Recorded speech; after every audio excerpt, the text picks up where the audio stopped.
Hello everyone, myself Sheikh Arvaz, and today we will discuss about whole organism vaccine. The whole organism vaccine has two types. First is live attenuated vaccine and second one is killed or inactivated vaccine. First of all, we will see about live attenuated vaccine. The live attenuated vaccine contain a version of living microbes that has been weakened in the lab, so it cannot cause any disease. In terms of matched exposure to the real thing, the live attenuated vaccine produce the most robust response. It retains their capacity for slow and transient growth within the inoculated host, and this allow the immune system a test of real thing and resulting in increased immunogenicity and efficient production of high effective memory cell. Thus, the vaccine often require only single immunization. The ability of attenuated vaccine to replicate within the host cell makes them particularly suitable for inducing cell-mediated immune response. The major disadvantage of attenuated vaccine is that the live form can sometimes mute and revert to more virulent form in the host.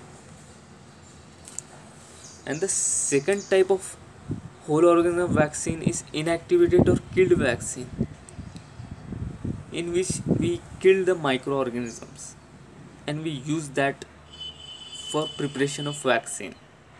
The scientists produce inactivated vaccine by killing the disease causing microbes with chemicals, heat and radiation. Such vaccines are stable and safer than live vaccines. Heat inactivation is often unsatisfactory because it causes extensive denaturations of protein. Chemical inactivation with formaldehyde or various alkylating agent has been more successful than heat. Although live attenuated vaccines generally require only one dose to induce long-lasting immunity, but kill vaccine often require repeated booster to achieve protective immune status. Because they do not replicate in the host, the killed vaccine typically induce predominantly humoral or antibody response and are less effective than attenuated vaccine in inducing cell-mediated immunity.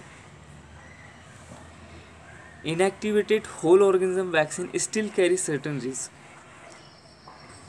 When proper inactivation procedure were not followed and some microorganisms were not killed, leading to cause disease. They have some advantages also.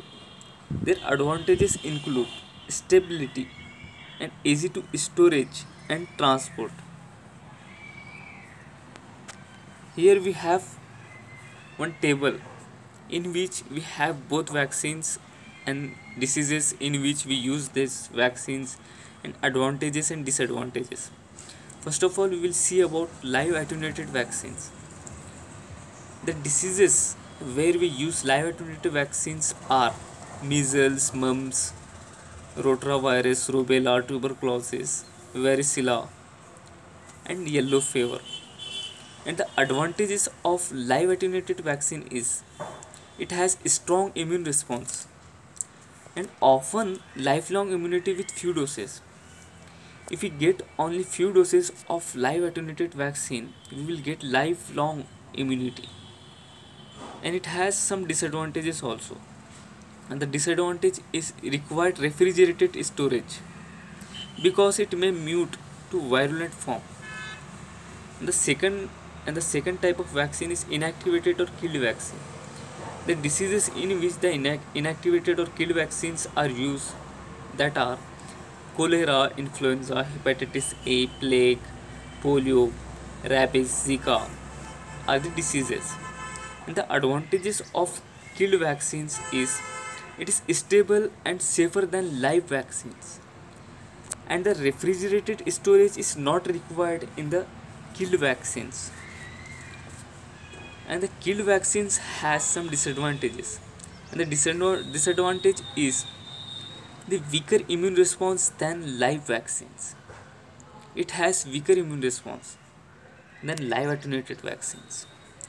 And it need some boosters and shots usually require. Thank you.